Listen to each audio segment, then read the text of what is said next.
back to the GamecockScoop.com podcast, the official podcast of GamecockScoop.com on Rivals. I'm Caleb, joined as always by Alan. And also, we have Justin. Sorry, is it Rowland or Rowland? Rowland, yeah. Thanks. Rowland. All right, Justin Rowland from Cats Illustrated in the Rivals Network to kind of break down a little bit from the Kentucky perspective on what we can expect from the game this weekend. That's a 3:30 kickoff between South Carolina and Kentucky. That's the first ABC takeover of CBS 3:30, right? Yep. I don't know if you read the game notes this week, Caleb, but technically true that sole possession of first place the SEC is at stake Saturday in Lexington. Well, great. Stakes are even higher. So, Justin, the recent record between the two teams has kind of bounced back and forth. Carolina has won 3 of the last 5 after Kentucky won 5 in a row. But really, this is a game that's tight every year. I was looking back at it. I couldn't get the exact number, but I think it's something like 14 out of the last 20 games have been decided by less than 10 points. And yet this one opened up as a 10-point spread in Kentucky's favor. What do you think about that spread? Do you think that's a little too much, given how this rivalry, if we want to call it that, has been lately, or sound about right? Yeah, in that context, it would be a little surprising. It was a little surprising to see the 10-point spread. I don't know if it opened up at 10 or 7.5, 8.5, and then there's the early action. And if I had to guess, I would say that there was a quick, immediate reaction to South Carolina's offense against Old Dominion.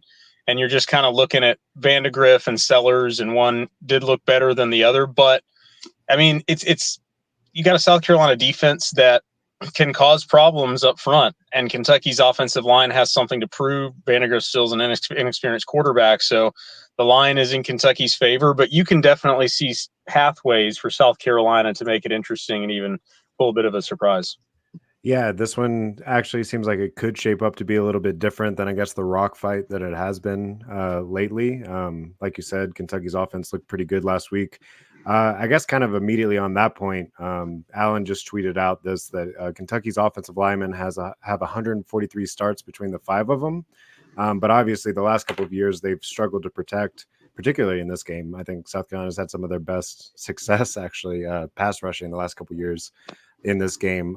Is that something that it seems like this group that, has kind of gelled together over the last few years has improved upon so far? I mean, hard to tell in a half of Southern Miss, I guess, but I guess even dating back to the back half of last season. I think the experience is one reason. Well, take it back 2 years. The big blue wall identity that they lost was kind of a long time coming. They had some recruiting misses, they had some evaluation and some development issues, and they had 3 offensive line coaches in 3 years. And now it's like 4 in 5 years or something like that. 2 years ago, it was one of the 2 worst offensive lines in Power Conference football, along with Boston College. I mean, they just couldn't protect anybody. And last year, in spite of not having any depth, I thought they actually took a big step forward. This year, experience is their calling card. Like, if you're thinking about a reason to get excited about the line, it's that experience, like you mentioned. I would still say, how high is the ceiling for this line? I'm not sure.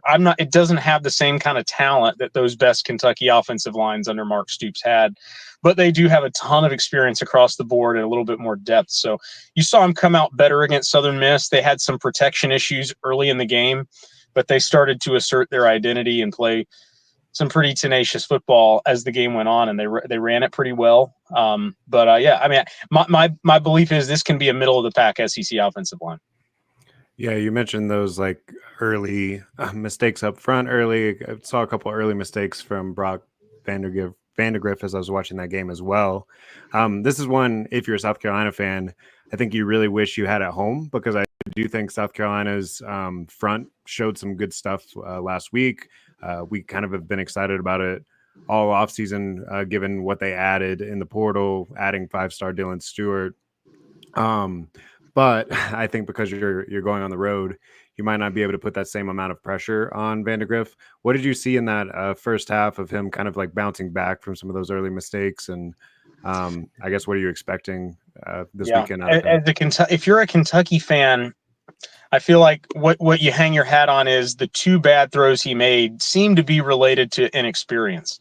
That's why he left Georgia instead of sticking around and maybe contending for their starting job as a last year senior.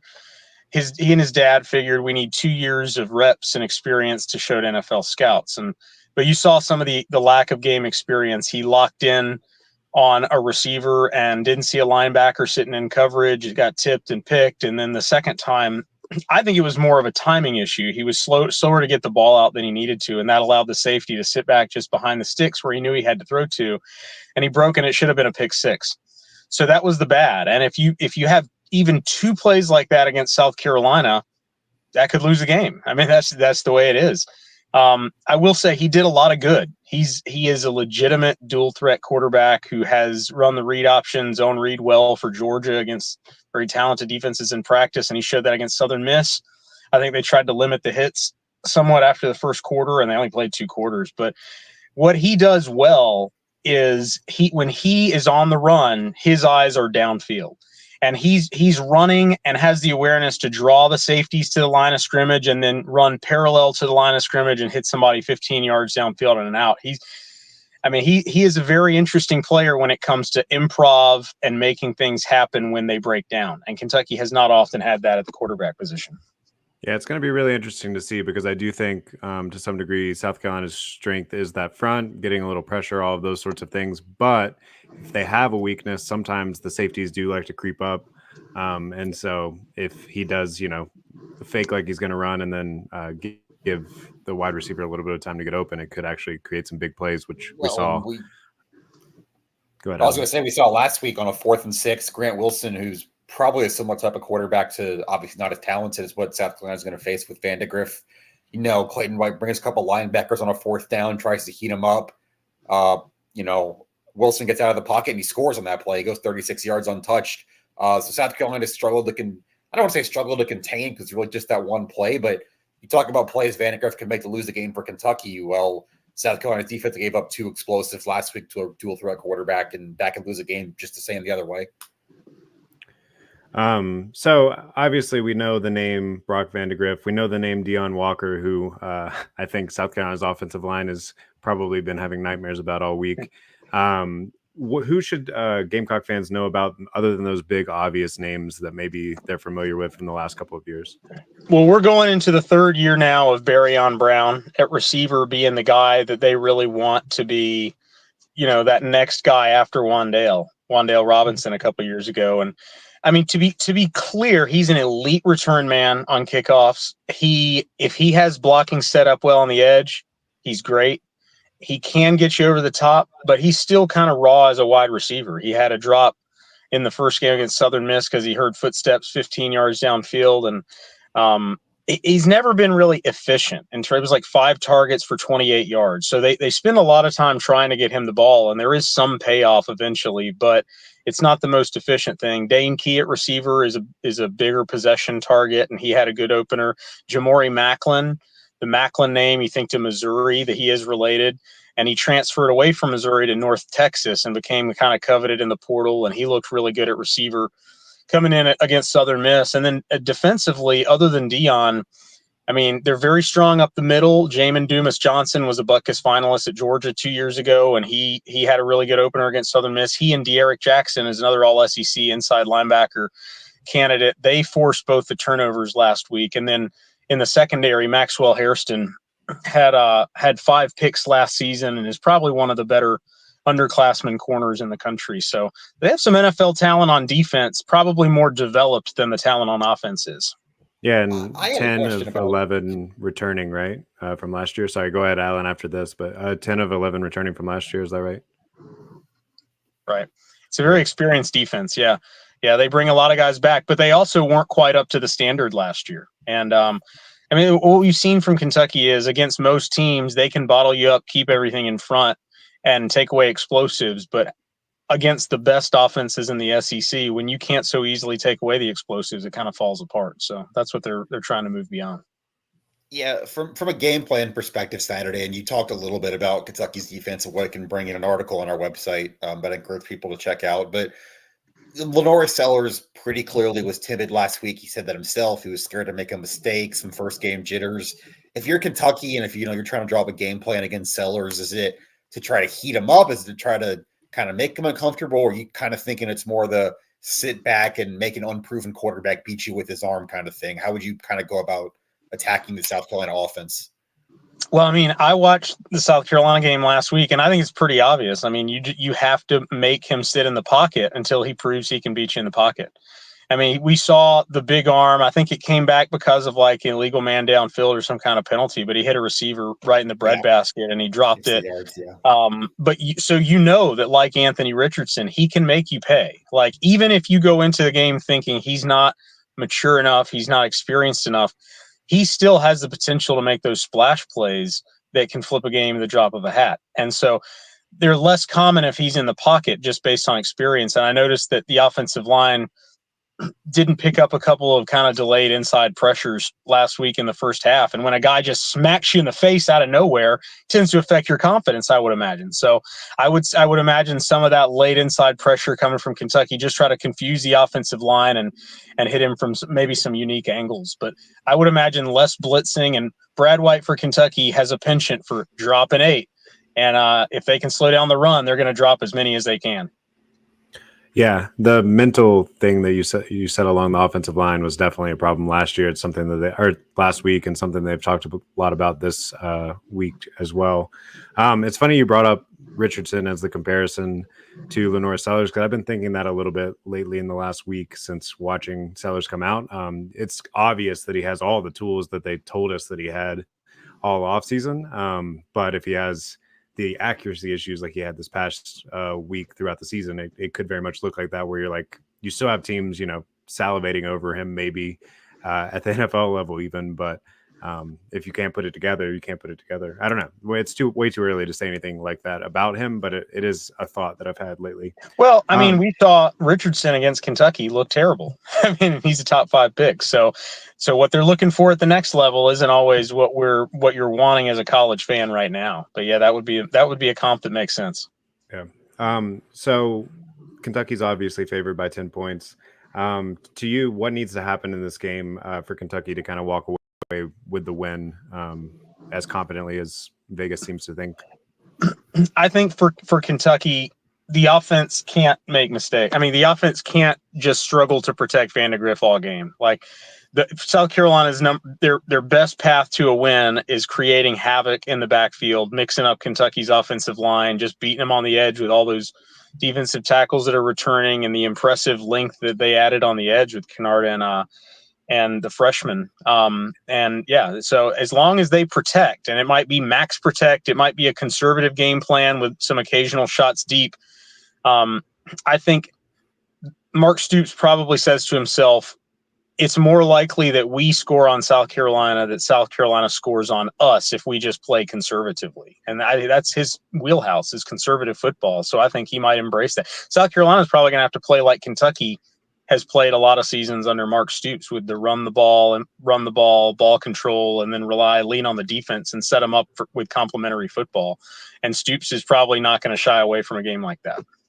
Yeah, I think that's what they were trying to do last week, and at times succeeded. I mean, they did have like 36 minutes time of possession last week, and played solid defense outside of 2 sort of explosive plays. So I do think that that's what they're aiming for. Maybe not run Sellers as much as they did last week and stuff like that. But I guess that kind of leads directly into last question before we get a prediction from you. But what do you think needs to happen for South Carolina to win? And you kind of hit on that a little bit, but it's mostly like the turnovers and stuff, or what's the path to victory you see? I think they got to force some turnovers. I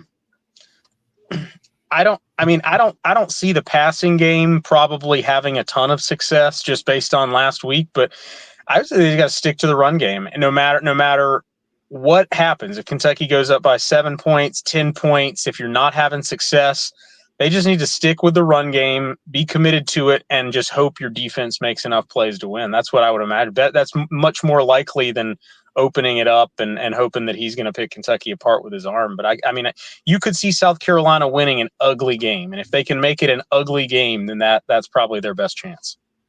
Yeah, and more times than not in the series, that's what it's been lately. It's So been very ugly. Yeah. All right, let's get a score prediction on the record for you. Me and Alan will give ours later on in the show, so you can listen to that later, or I'll text it to you or whatever. But give us a score prediction and how you see this one playing out. I'll go 23-14 Kentucky. I don't think it's going to be very high scoring. It's kind of game where I could see Kentucky taking a couple of shots, maybe having a big play over the top or two, but I don't think they'll keep their foot on the gas. I think it'll be one of those where if they get a lead, they're going to try to run the clock out as quickly as possible. I think they got Georgia next week, and probably, I don't know if holding anything back even matters against them, but they're probably not too eager to show more than they have to if they do get a lead. So yeah, I think it'll be ugly. 23-14 Cats is what I'd guess. There you go. So right up against the spread, not quite cover. That sounds pretty likely to me, especially at home for sure. Yeah. All right. Well, that was Justin Rowland giving us all the background on the Kentucky Wildcats. Check them out at catsillustrated.com on the Rivals Network. Thanks so much for joining us today, Justin. Appreciate it. Yeah. Thanks a lot, guys. Really appreciate it. You guys have a good one. All right. You too. Thanks. All right. So what do you think, Alan? Anything new in that segment? Or I know you talked to him a little bit earlier in the week to get that behind or the other side article that you posted earlier in the week too. I think this kind of just stacks up like a very, very Kentucky team. If you've watched this series, if you know what Kentucky football has been under Mark Stoops for most of the time, yes, the quarterback's different. It's a lot more of a dual threat, as Justin was saying, than a Devin Leary or a Will Levis, things like that. But this defense is still really good. This defense is still really physical. They're still dangerous on special teams, the guy like Berrigan Brown. And they're just going to be difficult to play against. It's kind of hard to quantify that or put a number on it, but this is, you think about all three games under Shane Beamer against Kentucky, it's been 16-10, 24-14, and 17-14. You kind of know what you're getting, and this is two veteran defenses that are probably going to do something like that again. Yeah, the way I see it, Kentucky's offense probably a little bit better than last year, but South Carolina's defense better than last year at this point as well. So maybe that more or less evens out. But South Carolina's offense, I think you can definitely not claim that it's to the point that it was last year under Spencer Rattler. You kind of figured out some of the offensive line stuff at that point. And Kentucky's defense is basically returning everyone and even added a couple pieces. So you're going to have to limit mistakes. You're going to have to make it ugly, like you said. And we'll get into more specific score predictions in a little bit. Before we get into all of that, let's talk a little bit about middle week reaction to the Old Dominion loss or win, but felt like a loss at times. Yeah. The Old Dominion win. We heard from Shane Beamer. We heard from Lenora Sellers and a couple of the players. We heard from the coordinators. What direction do you kind of want to go on reflection on that? And as they're getting ready for this weekend's very crucial game, I feel like I haven't even said that yet, but we talked about it early in the season. If you haven't looked at the schedule for some reason yet, this is kind of very big if you're going to reach any of your goals this season as South Carolina. Yeah, I think I mentioned it a little bit when we had Justin on there, but the very direct Lenora Sellers kind of assessment on what last week was for him, saying he was timid, saying he was scared to make a mistake. I thought Dowell Loggins had an interesting point on that too, that from his perspective, that's what it looks like when a quarterback is sped up, that Lenore's thinking too fast, his decision-making sped up, that he's not maybe going through all of his reads, all of his progressions. He's a little bit quick to take off and run on a play. The game needs to slow down for Lenora Sellers, was I think kind of the takeaway from Dowell Loggins, from Shane Beamer, and from Lenore's himself this week. How slow a game can be in his first ever snaps away from home against that D-line, I think, is a different conversation, though. Yeah, I guess I still weirdly have some optimism that things are going to look a little bit better this week. We talked about it on Sunday. If you want to go back and listen to us kind of figure out what the heck happened on Saturday, but it was weird. It was just like the game kind of never felt like it got into a rhythm. Maybe you can blame that on the people involved, the coordinator, Lenora Sellers himself, whatever. Or maybe it was just weird and like it's going to look better just by extension of having a little bit more time under center and time to kind of think through it and maybe not be as sped up on the other hand, you are going to be on the road. It's an SEC defense you're facing instead of middle of the pack Sun Belt defense. So I don't know. Maybe I'm wrong. I just have this like feeling that it's going to look a little bit more cohesive, but that could just be wishful thinking. Another thing that Dowell Loggins brought up yesterday was that he thought the offensive line was in a better place now than it was at this time last year. What do you think about that quote? You agree with that? Yeah, I think that's almost a given. And that's definitely, to be clear, that's not saying they're the best line of the country. They're going to win a Joe Moore Award, whatever. But this time last week, like the Thursday before week 2, we're talking about a 9-sack performance in week 1 where the entire line pretty much got shuffled and you threw 2 true freshmen in there. So by that standard, yes, I think it was better. I still don't think it's anywhere near what you need. And Dowell Loggins said himself that if they block the way they did last week against Kentucky, they're not going to have a chance this weekend. And I am inclined to agree with that. Yeah, along the like blocking point, something that Shane Beamer brought up a lot on Tuesday was this idea that the perimeter blocking wasn't to the degree that they wanted it to be it tight ends, wide receivers, whatever. He was looking for a little more effort on that perimeter, and that was something that they were focusing on this week. I think that that's vitally important to this game, especially when you have like Deion Walker up the middle. You might not, and the offensive line, has had its struggles for the last couple of years. It may not be reasonable to expect that they're going to open up some big holes directly in the middle. But maybe if you get the perimeter run game going, get some tackles pulling, that sort of thing, you could open up a little bit on the outside, which is where I think Rocket kind of excels anyway. It's definitely where Juju McDowell excels. Really Lenore Sellers as well whenever he's keeping it. So I do think if that's something that they can take a step forward with between week 1 and 2, we could see the run game become a little bit more consistent of a weapon. And like Justin mentioned before, I think that that's going to be a key to South Carolina having a chance in this one. I will say too, and I wrote about it a little bit kind of from the negative perspective earlier in the week, but if you want a positive for this offense and maybe some proof of concept that you might be closer than you think, or that the coaches are right about being closer, is you did put drives together in that game on Saturday. You can say that's a given, or well, you should do that against Old Dominion, but you had 3 drives over double-digit plays. Like you were able to stay on the field. Lenore Sellers had, I keep going back to the first drive of the second half as kind of a microcosm of the whole game for the offense, where Sellers flashed some things. He had 2 third-down completions. I think it was 1 to Jacobs and 1 to Campbell. He had a good run to move down to 1st and goal. And then you get to 1st and goal, 2 straight missed assignments up front, running the ball, an untouched blitzer off the edge on 3rd and goal. You kick a field goal in the red zone. That was kind of the whole game in a drive, but you did stay on the field. You did move the ball. And if you can turn some of those field goals into touchdowns, maybe you are closer than you think. Maybe an offensive performance like last week, but with 2 of those drives ending in touchdowns instead of field goals, you score 30 points. You feel different about this. Yeah. Along those same lines, I guess, like what do you think South Carolina needs to put up this week that you would feel comfortable like, oh, they won that game whenever you see the score at the end? It's a good question.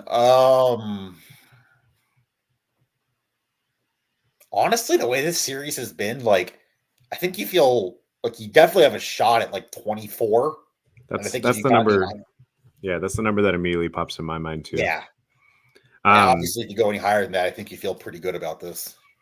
Yeah, and that kind of like allows us to transition to defense and what to expect on defense. As Justin said, Brock Vandegrift, I watched the whole first half now at this point.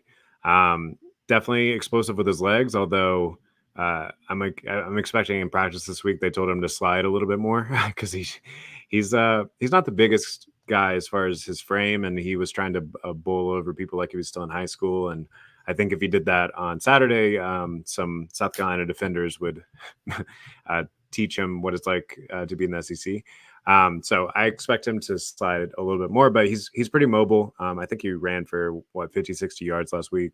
And I do think South Carolina, if they can speed him up, he might make a couple mistakes.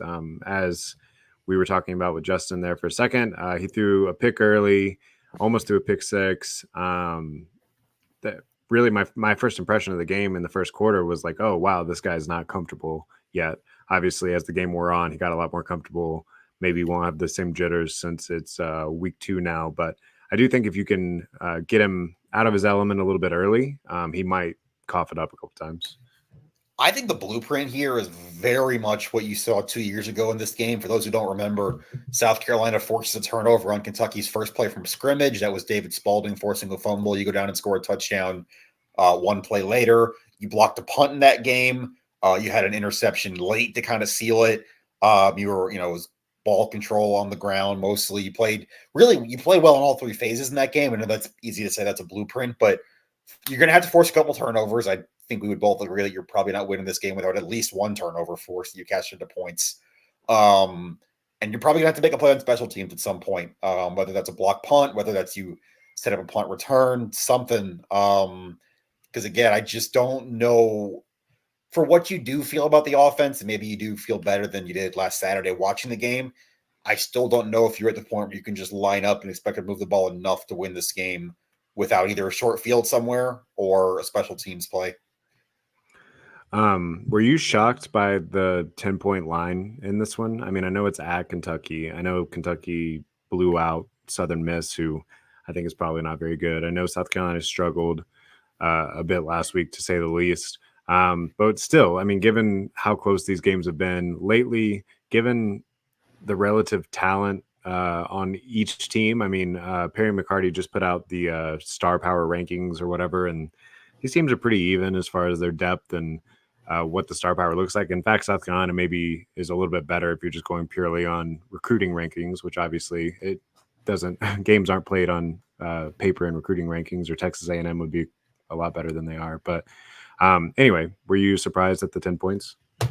I wasn't personally, and we can talk about whether that's fair, what it should be, or whatever. But the betting lines are a reaction to the betting market and what people are doing. And yeah, if you watch South Carolina last week, if you're maybe not like us who are covering it or you're in the soup or anything like that, if you just watch South Carolina as a gambler last week, yeah, you probably wouldn't think that team's very good. You probably would think that's one of the worst teams in the SEC. And that, I think, honestly, like, if Old Dominion ends up winning that game, obviously it doesn't change the matchup this week. It's still the same players, the same stuff. It might be 12 or 13.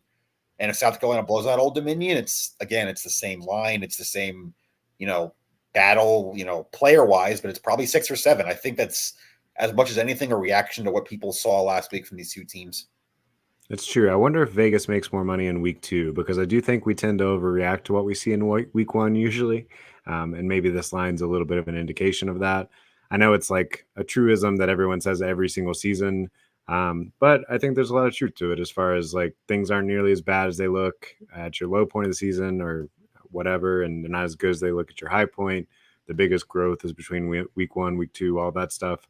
I doubt South Carolina would look that bad if the same game was played again this week. I mean, just that's my opinion, but we'll see. Yeah, I think that's probably about the right way to go about this. Kentucky's favored, and it should be. I think if you're coming at this from the Kentucky perspective, and Justin gave us a little bit of that you're at home, your defense is the one bringing everybody back. South Carolina's offense is the one that's, Kentucky's is unproven to a degree, but South Carolina doesn't have a playmaker at wide receiver the way it did last year. South Carolina's quarterback has never taken a snap outside Williams-Brice Stadium. Like, I think if you're Kentucky, you absolutely are the more confident team, the team that feels like it should be winning this game more. Of course, that doesn't matter. Games aren't played on paper. Games aren't played in heads, all that stuff. But I get why it's there. And I think this may be my backbone of the week. I wrote about it a little bit in my final preview that's going to go up tomorrow if you're subscribed. Maybe for the first time in the entire Shane Beamer era, South Carolina is at a point where it has to earn benefit of doubt. Like, first year people will give it to them. Second year, obviously, for sure, you start 4-2, you end 8-4, you get the 2 wins at the end of the year. And I think maybe not everybody, but I think the general understanding in the fan base last year, it's injuries, it's frustration, it's things stacking up, it's you lose a 2-point game to Florida in the middle of the year. It's, okay, it was an aberration year, but you stack a 5-7 year with what everybody saw in week 1.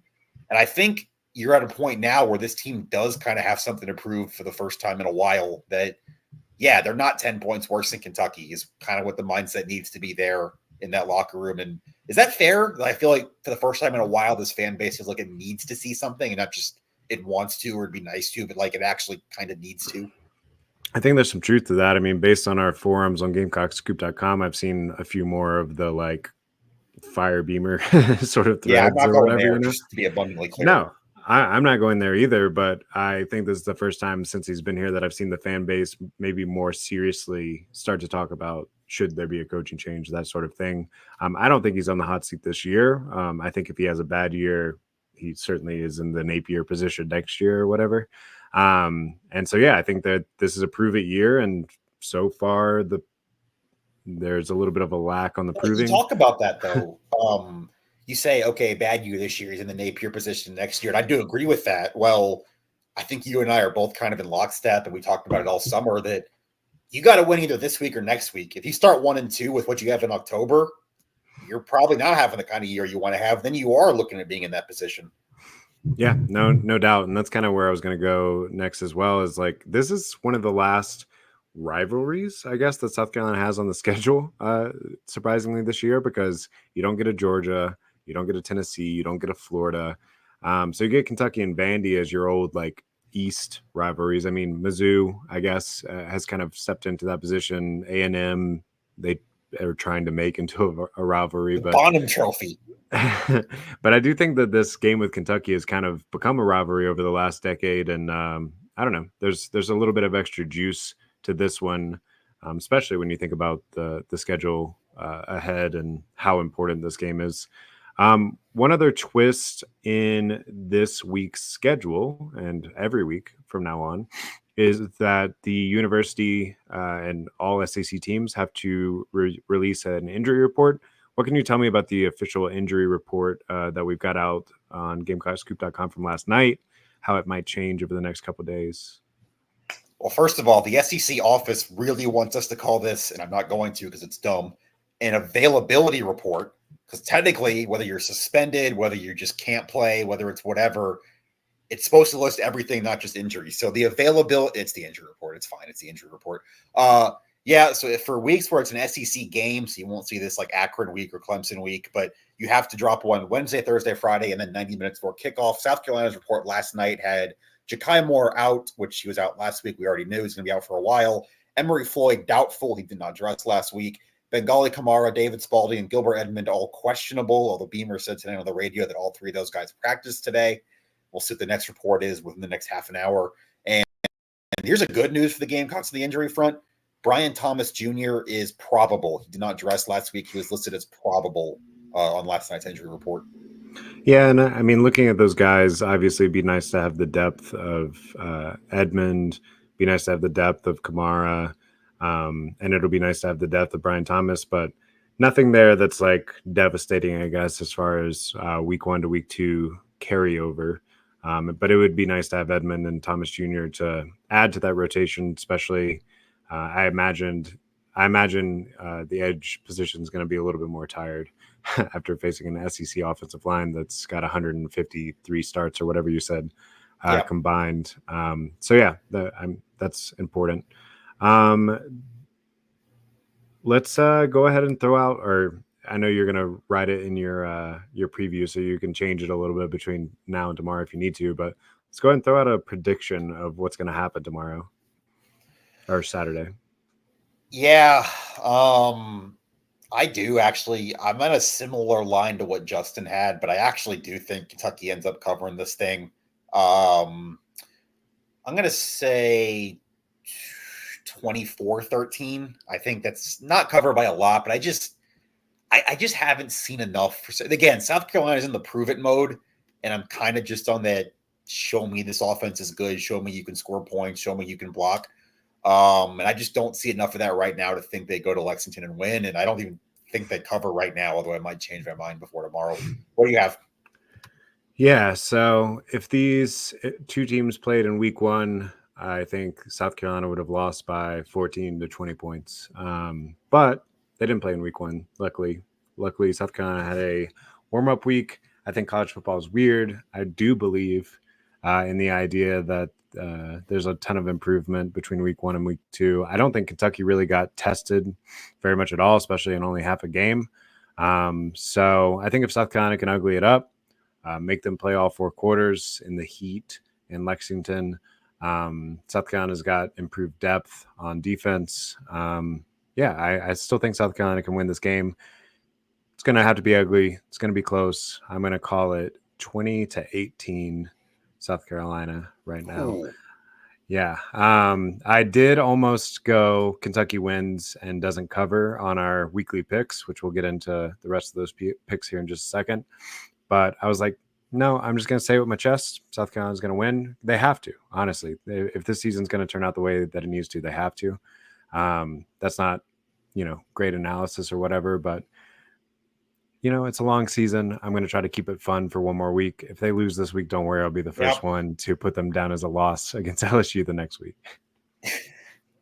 Yeah, I think, like I said, I think LSU, we'll get into it next week. I think LSU is a lot more winnable than most people do. I think LSU's got a lot of holes. LSU's starting running back just lost for the season now. He got hurt in week 1. I think next week is also in that winnable category, but I agree that I think we're all in lockstep that if you don't win either this week or next week, it might be curtains already. Yeah. I mean, we've seen them start slow to seasons and still bounce back and have some implausible wins as the season goes on.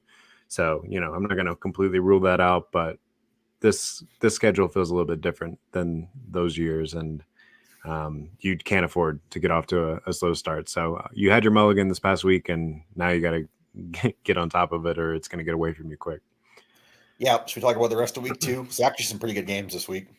Yeah, so I'm excited for this coming week. Obviously, the marquee matchup is Texas at Michigan. That's Texas right now, or we have it on our sheet as -6.5. I think it's moved actually to 7.5. I took Texas and the points, but funnily enough, earlier today with actual money, I took Texas to win, but not cover the 7.5. So I guess I'm picking them to win by 7 points. Yeah, I think the 7.5, I feel a lot better. I've got Texas winning and not covering on the sheet here. I just think 6.5, again, I feel a lot better at 7.5, but I think 6.5 with a really good defense playing at home for Michigan. I don't like what I saw from Michigan's offense last week, but I think the defense can make enough plays, keep it close, and Texas gets out of there with like a 27-21 win or something. Yeah, to me, this feels like, Michigan's defense plays pretty well, but I think Texas' offense is so good and so well run that it's just going to outpace them eventually. And then I could very easily, see this being a 7 to 10 point Texas win. We did skip over this one, but on Friday night, kind of a fun one. BYU is at SMU. SMU is a 10-point favorite in that one. I kind of thought SMU didn't look great last week, so I do have them winning, but I don't know if they cover. But also, BYU didn't look particularly good either. So, yeah, I think it's kind of, and I feel this about a couple other games in the schedule too, but kind of why I like SMU, just in a bounce back spot, needs to play better at home. It's moved to 11.5 now, so clearly Vegas is on my side too. I'll take SMU to cover at home. low-key, one of my favorite games of the week. Actually, there's a lot of these that are just like really intriguing to me, but Arkansas is at Oklahoma State. Those two teams played a lot when they were both part of the Southwest Conference, but haven't played as much lately. Oklahoma State at -8.5. Arkansas looked great last week, but they played Arkansas Pine Bluff. But I think that there's the reason that people are excited about a blowout win over such an inferior opponent is because Bobby Petrino is calling the offense. We've seen it work there before. We've seen it work elsewhere before too. And he does have the mobile quarterback that he's usually pretty good with. So I don't know. It's an interesting game. I'm interested to see how they do against a pretty good Oklahoma State team. I'm curious about it, but I just think I know what Arkansas did last week. I also know Arkansas played an opponent that was so below caliber to them in a bye game that they shortened the quarters in the second half by 5 minutes each.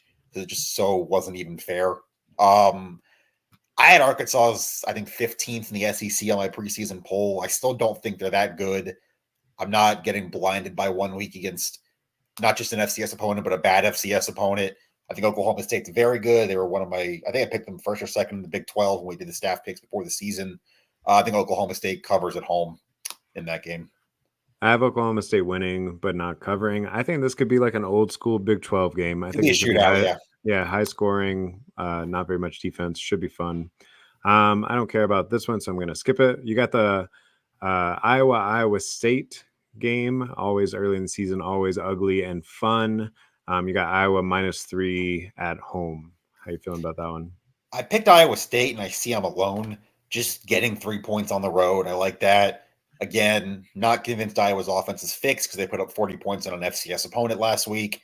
Don't really know what to make of Iowa State either, though. Yet didn't play a great opponent last week either. This game's always coin flippy. It's always close. I'm just gonna take the points and hope a head start gets me somewhere. Yeah, I picked Iowa. I picked them to cover, but It's 3. I mean, this you're could be taking a like field goal there. 14-10. Like this game is always so weird.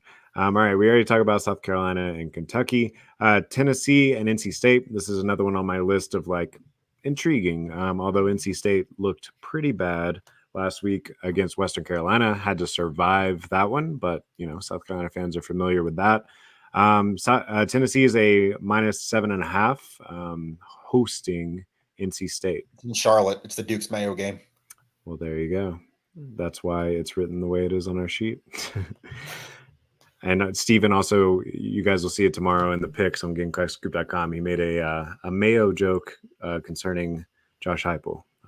That's all I'll say about it right now. I don't think they do the Mayo bath for the regular season game. I think it's only the bowl game, which is a shame because I wouldn't mind seeing either Josh Heupel or Dave Doran get a Mayo bath. I just like Tennessee better offensively right now. I think you saw what you needed to see from Nico last week. North Carolina State's very much, like you said, in that South Carolina boat of needing to look a lot better than last week. I'll take what I think is a more talented team and a more talented defensive front, especially on a neutral field. But that half point's kind of scary. This feels like a 31-24 game where NC State backdoor covers. Yeah, I do expect NC State to look better this week. It wouldn't surprise me if they tried to go a little vanilla last week until the game started to get away from them and they decided they had to turn on the Jets a little bit. But they probably looked ahead a little bit to this one. Mm-hmm. Colorado +7 at Nebraska. That game was really fun to watch last year. I think it's going to be really fun to watch this year. Speaking of old rivalries. Yeah, exactly. Marcus Satterfield's offense against a pretty anemic Colorado defense. But we know that Colorado can score points against pretty much anyone. Force, an immovable object. Yeah, exactly. There you go. Who do you got in that one? I picked Nebraska to win at home, but not cover. I know what I just said about the Satterfield offense, but one, I think Colorado's defense is terrible. You saw them kind of get bullied up front by an FCS team last week in North Dakota State. And two, even if Nebraska's not great, might have a quarterback. 5-star Dylan Raiola, flipped from Georgia, looked pretty good last week. I think Nebraska wins a higher scoring game at home. Doesn't cover, though. I just, high scoring shootout, 4 or 5 points in it, maybe like a 35-31, 38-35 type thing. But Nebraska gets a win at home. Yeah, it wouldn't surprise me if the winner of this one is in the 40s at least. I picked Colorado to win, and obviously they would cover in that scenario because they are the underdog. Mostly that was just because everyone else picked Nebraska, and I am leading on the season right now, and I looked for a place that I might extend that lead a little bit. Another one that I think is kind of fun and an interesting line. Oregon is -18.5 against Boise at home. Boise has obviously a very good running back. I don't know what else. And Oregon is replacing a lot, but looked pretty good last week. So I think Oregon actually did struggle last week. They beat Idaho by 10, which is hard to believe because Dylan Gabriel threw for almost 400 yards against an FCS team. And how do you only win by 10 when that happens? Yeah, the box score on that one is unfathomable. It is. Like, it kind of breaks football. I just think Oregon looks better, knows it needs to look better. Kind of the SMU thing I said that just kind of knows last week wasn't as good as it needed to be. You're playing at home. Boise State's one of those where it's like they're good enough to get Oregon's attention. Like, no one's looking past Boise State. So I think Oregon plays well at home, wins. That being said, Ashton Genty is I think how you say his name, the running back for Boise State. Yeah. If you haven't watched him yet, you should. He scored 6 touchdowns last week against Georgia Southern. That's kind of all you need to know. Yep, I picked Oregon to win, but not cover, just Yeah, because I I can see think that. Boise will be able to run the ball enough to kind of slow the game down, ugly it up a little bit, and 18.5 is a lot of points. It is a lot. Last game on our list is ASU hosting Mississippi State. So Arizona and Mississippi State, that's kind of a interesting matchup. I don't know who between those two teams knew each other in the athletic department to get that one on the schedule. It's not definitely not a natural fit. I think it's their first ever meeting. Who do you got?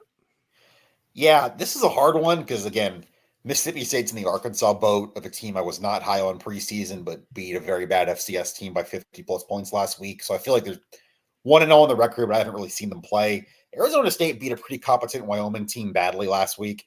I'll take Arizona State at home in a weird game that's late at night, probably going to be 100 degrees at kickoff, still in the desert in September.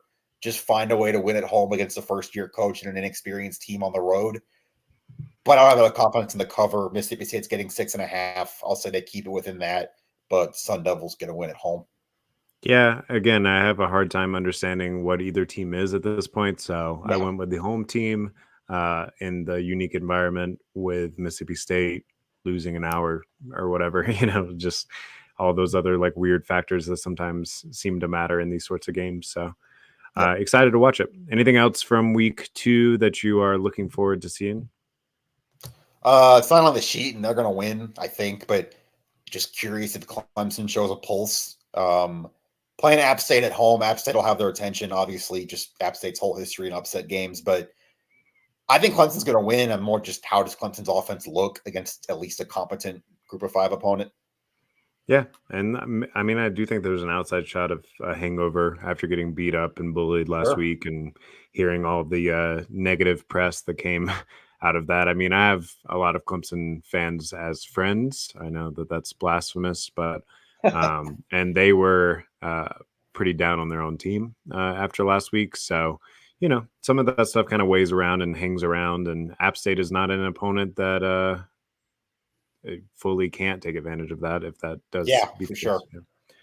All right. Well, we will be back on Sunday morning with a podcast, but we have plenty more content coming out over the next couple of days and full game day coverage on GamecockScoop.com. So make sure you go check it out over there. Until then, this has been the GamecockScoop.com this has been the GamecockScoop.com podcast. We'll see you.